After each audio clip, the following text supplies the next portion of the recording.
So you guys see this here on the right. This is called Western values, aka I'm a lady boss. I can do whatever I want. La la la. So one big thing about Trump and Elon being together and Trump being elected again is like this whole idea of, oh my God, things are going to change. But I ask how? How is this going to change the life of the average guy?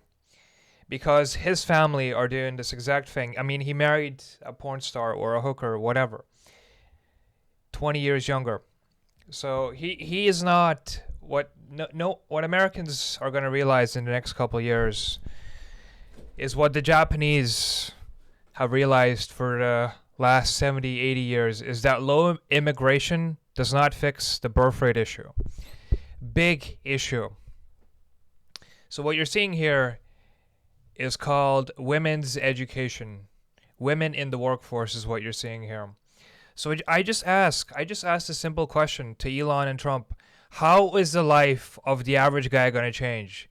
Because right now, when I go to the gym, I cannot criticize women or I get kicked out of this gym. When I go to work, I cannot criticize women or I get fired from my job. Any job. Women are everywhere and you cannot criticize them. You cannot. Or you lose your job or you get kicked out of the gym. So I just asked this simple question.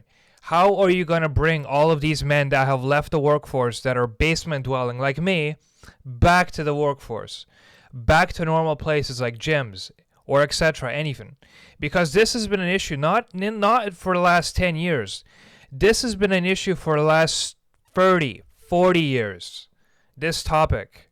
So I asked Elon and Trump, how are you going to bring these average guys back to work when the wages are halved because women have joined the workforce and they are resistant to any criticism?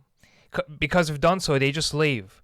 Or you get fired, which is what happens. So all these places I can work at right now, I can't. They look at my application and he's like, oh, he's going to say this. He's going to be that risk. He's going to be the guy that says he's going to be the guy that discusses the elephant in the room. And yeah, I am. And same as universities, I can't go because I know what's going to happen. I'm going to be the guy that discusses the elephant in the room. I'm going to be the guy that criticizes women. So here we go. What exactly are Trump and Elon going to change about this issue? Tell me, someone right fucking now. So what Americans are going to learn in the next couple of years is that deporting these migrants is not going to solve the labor shortage because you don't have a birth rate above replacement. That is what the Japanese have knew for the last 70, 60 years, is it doesn't solve the birth rate issue.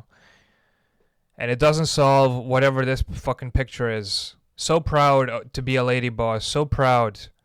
So the way you tell how a guy is you just by his family. So he's letting them do this and be a lady boss and, you know, keep this issue going. So we're just going to I'm just saying what Americans are going to learn in the next couple of years is that all these executive orders, all these policies, it won't fix the issue of women in the workforce and women in education.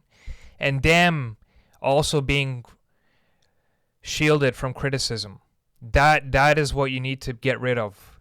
Women being shielded from criticism. It's just, as I say, the way you judge this is can you go to the gym and judge women?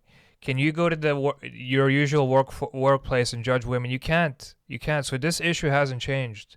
And we're all just kind of waiting for Americans to realize this. And just, since everyone just looks up to the United States, we're just going to see what happens. You know, it's just going to be kind of a silence because they're going to realize that you didn't get rid of the root issue of all these problems in the first place.